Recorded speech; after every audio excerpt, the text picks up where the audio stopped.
Hi friends, ఈరోజు నేను ఉల్లిగడ్డ కారం దోశ చేస్తున్నాను. నార్మల్గా ప్రతిరోజు దోశలు తింటుంటామండి చట్నీతో పాటు. అయితే డైలీ చట్నీ దోశ అంటే ప్రతి ఒక్కరికి బోర్ కొడుతుంది కదండి. అలాంటప్పుడు కొంచెం డిఫరెంట్గా ఇలా చేసుకుంటే మనతో పాటు ఇంట్లో అందరూ ఇష్టంగా తింటారండి. ఈ ఉల్లిగడ్డ కారం దోశకి చట్నీ అవసరం లేదండి, నార్మల్గానే తినేయవచ్చు. అంత టేస్ట్గా ఉంటుందండి. చూడండి ఎంత బాగా కలర్ఫుల్గా దోశ వచ్చిందో. ముందుగా నేను 3 మీడియం సైజ్ ఆనియన్ తీసుకున్నానండి. దీన్ని పీల్ చేసేసి కొంచెము మీడియం సైజ్ ముక్కలా కట్ చేసుకున్నాను. ఈ ముక్కలన్నింటినీ మిక్సీ జార్లో వేసేసి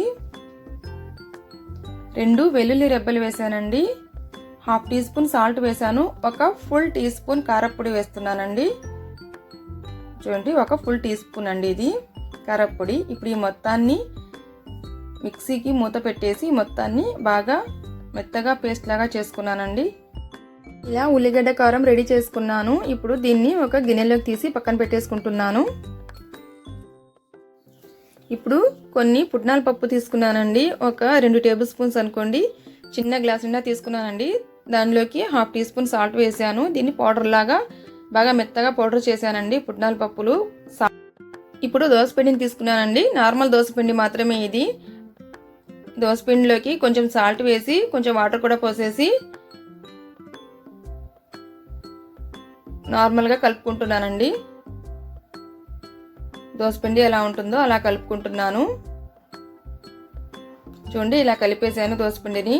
ఇది ఏం లేదండి, మామూలుగానే దోసపిండి మనం ఎలా వేసుకుంటాము. 1 కప్పు మినపప్పు ఉంటే 2.5 కప్పులు బియ్యం వేసాను, రేషన్ బియ్యము. ఇంకా కొన్ని ఒక 4-5 మెంతులు వేసాను. ఒక 10-12 వరకు శనగపప్పు వేసాను. కొన్ని అటుకులు వేసానండి. అవి మొత్తము బాగా నానాక మిక్సీ పట్టుకొని ఒక 6 అవర్స్ పాటు పులియబెట్టానండి పిండిని. అంతేనండి, దోశ పిండి రెడీ అయింది. ఇప్పుడు స్టవ్ మీద పెనం పెట్టానండి. దోశ పెన్నము ఇది కొంచెం హీట్ అయితే సరిపోతుందండి, ఎక్కువ హీట్ అవ్వకూడదు. ఎక్కువ హీట్ అయితే దోశలు రావండి.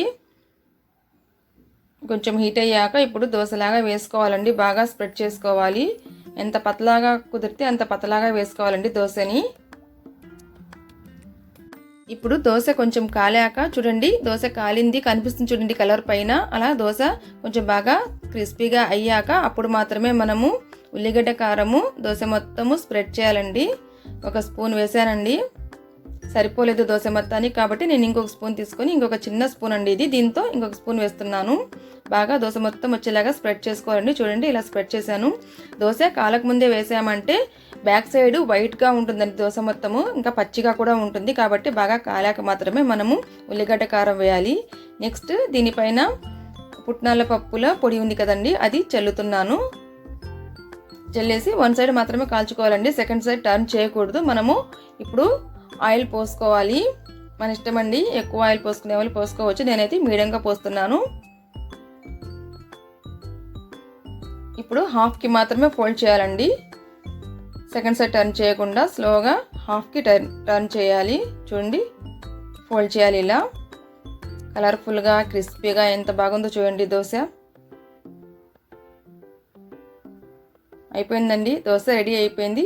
దీనికి పైనుంచి కూడా మనం కొంచెము ఆయిల్ పోసుకుంటే సరిపోతుంది. క్రిస్పీగా కలర్ఫుల్గా అచ్చం హోటల్లో మాదిరిగానే వచ్చింది కదండి దోశ. దీన్ని టమోటో చట్నీతో తినొచ్చు, లేదంటే మనం పుట్నాల చట్నీతో పల్లీ చట్నీతో తినొచ్చు, లేదంటే ఒట్టిగా అయినా తినేయొచ్చండి, అంత బాగుంటుంది దోశ. ఈ వీడియో కనుక మీకు నచ్చితే లైక్ చేయండి, కామెంట్ చేయండి, షేర్ చేయండి, మన ఛానల్ని సబ్స్క్రైబ్ చేయండి. Thanks for watching.